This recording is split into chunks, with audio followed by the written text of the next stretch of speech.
You got challenges that you're going to run across. Let's roll with this last video. How did you connect with MJ? How did you get to the point where MJ? This is how it originally started. So I sent letters out to everybody in the Chicago Bulls organization, all the players.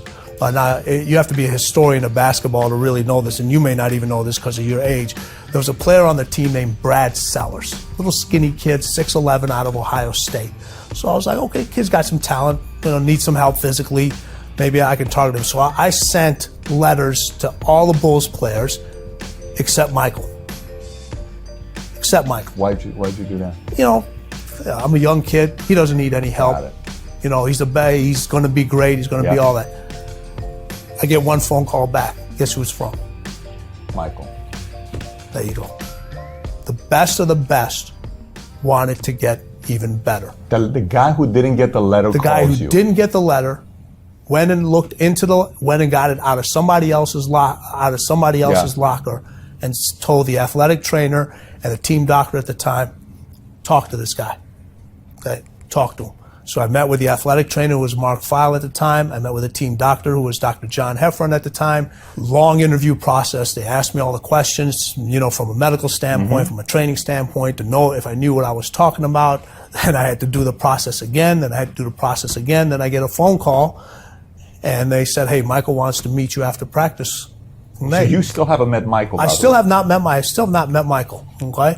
So this is in December of 1989. This is when Pippen first comes, because I think Pippen came 88, right? Yeah, so December. Grant came 89, Yeah, December. I think Pippen and Grant came the same year, if I remember right. They did, because they used to party together. Yeah. That's right. So in 89, in December, they tell me Michael wants to meet you after practice at his house. So I go to his house. All right, I pull up over there, and I look down on my shoes. I'm wearing Converse. And everybody knows Michael's an Air Jordan. It's the iconic Jumpman logo. Yeah. And I'm like, man, I can't go in this house wearing Converse. Okay, now remember, this is December in Chicago. It gets kind of cold. Yep, Windy City. All right, so I take off the shoes. I got holes in my socks. I'm like, oh. I said, all right, I can't have this guy. So I take off my socks too. I knock on the door. He opens up the door, and the first thing he looks down, he goes, and I said, Michael, hey, real clean house. I wanted to take off my shoes and socks. I'm gonna leave them out here. He said, okay. So I come in. He says, introduce myself to him, tell him my background, tell him what I've studied and so forth. And he goes, all right, how can you help me? And I go through all the process of how he's had these nagging injuries and why he's had these things and what we can do to alleviate these things and help him, feel better and be allowed to perform at a higher level. And he goes, this just sounds too good. I said, no. I said, this is actually, I can lay this out pretty much. I said, I can tell you how you're going to feel in 24 hours, how you're going to feel in 48, 72. This is exactly what's going to happen. All right. And are you guys the same age? Are you? We're pretty close. I think I always lost count. I'm either 52 or 50. I'm a 64 baby. Okay. And Michael's 62.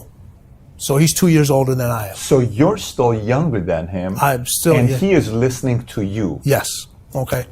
All right. Age has got nothing to do with. Some cats say, well, this person's older than me, they're not going to listen to me. No, age has got nothing to do with knowledge. Okay. I don't come across as an expert at what he does. I come in as an expert at what I do. Okay. And there's a lot of individuals out there that try to come in and they try to become experts at everything. All of a sudden, you have trainers and so forth that if they're working with a baseball player, they're all of a sudden teaching them how to swing a bat or how to no, do what you do. Do what you do. So when I got with MJ, I did what I say. This is what I do.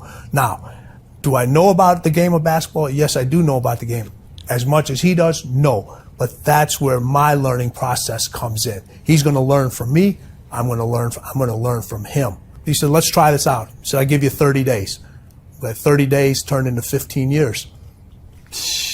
Okay. 15 years he stays with you. 15, and that's key there, because a lot of individuals now, okay, especially in this generation, not only from a training standpoint, but from a knowledge standpoint, they're jumping from one thing to another. Yeah. You know, they're using this trainer this week, they're using another trainer next week. You know, they're using this person as a mentor on YouTube, then they're using this person over here. Okay, and they're getting all this conflicting information. Okay, you gotta master what you're going to master. Okay, you have to figure it out. Too many people are jumping from place to place to place. Michael, Kobe, all these individuals, they mastered one aspect of the game. When they mastered that aspect of the game, then they moved to another aspect of the game. You know, how many individuals, you have hundreds of thousands of people following you, okay? You put content out on a regular basis. And what are people always asking? They want more content. They want more content. They can't remember what the fuck you said 2 days ago. That's right. Okay? And they're already on to the next lesson. You got to master that stuff first. That's such a message I'm aligned with. I mean, Tim, Okay. I'm 100% aligned with that message. So he stays with you for 50, he keeps you for 15 years. I did basketball. I did the retirement. I did baseball. I did back to basketball. all of it? I did all of it. So he had a deal with you. He said what? He said he wanted you, he hired you, but there was one rule. You couldn't train anybody else. Well, What's that story all about? It was the thing. It's just, MJ used to say, he goes, man, I don't pay you to train me. I pay you not to train anybody else. Okay. Now, for the first 3 years I was with him, he didn't allow me to train anybody else. Okay. 3 years. 3 years. He said, you can't work So this with... is what, 89, 90, 91? Yeah, he said you can't work with Got it. with anybody. You can't work with anybody else. And then after that, during the off season, when it wasn't our time, Yeah. he allowed me to pick up some of. Did you pick up anybody from the Pistons? Were you with anyone from the Pistons? I was like with- some of his main guys? No, I mean most of the guys I picked up were local Chicago guys. I mean he brought Scotty on board. He brought Ron Harper on board. Sure. I trained the local guys from Chicago like Nick Anderson. Did Nick Anderson play? He played Orlando, He right? played in Orlando. Kendall Gill. You know, these were all Illinois guys. Yeah. These were all Chicago guys. They were where Chicago was home. So I was working with those individuals. But the deal I had with those guys, I said, listen, when the boss calls, and I've only had one boss, he's the only person I've ever called boss. He says, when he calls, I got to go. I gotta go when the boss called. You know, two quick things.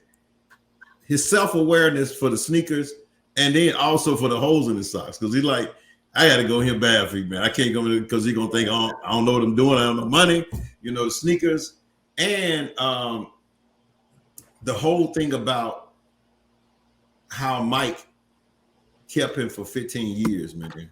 You know what I'm saying? That was powerful. But it's a lot more stuff in there. But I want to let you guys talk a little bit about that. Well, I'll say he put everything on the line. Like, what are you willing to do to get what you want? And he put a guarantee there. Like, I could tell you how you're going to feel in 24 hours, 48 hours. Like, you're really putting yourself on the line if you're telling somebody at MJ status that you can tell them exactly what's going to happen in the time frame. And he just put everything out there. You know, he sent letters out to all the players except for Michael. But, you know, that's a self-confidence thing because he didn't think Michael needed him, right? He didn't need him. He wouldn't choose him. But the person that was already the best wanted to be better. So he wanted to know what this guy had to offer. But he had to, like, really just put it, I mean, really taking off your shoes and but that was direct. Like, I got on Converse and this is the Air Jordan guy. Like, this is not going to go over well. I thought that's very, very self-aware and just where that could have gone. That could have just knocked everything. I think he would have been fine with him even with the holy socks as long as he didn't come in with the Converse on. Yeah, it could have been over with. It could have been over. We wouldn't even know who he was. You know what I'm saying? If he didn't make that move. You know what I'm saying? Conversation over. Make sure that you like and subscribe and hit the all button and all that kind of stuff because we're going to have a lot of good interviews on this podcast.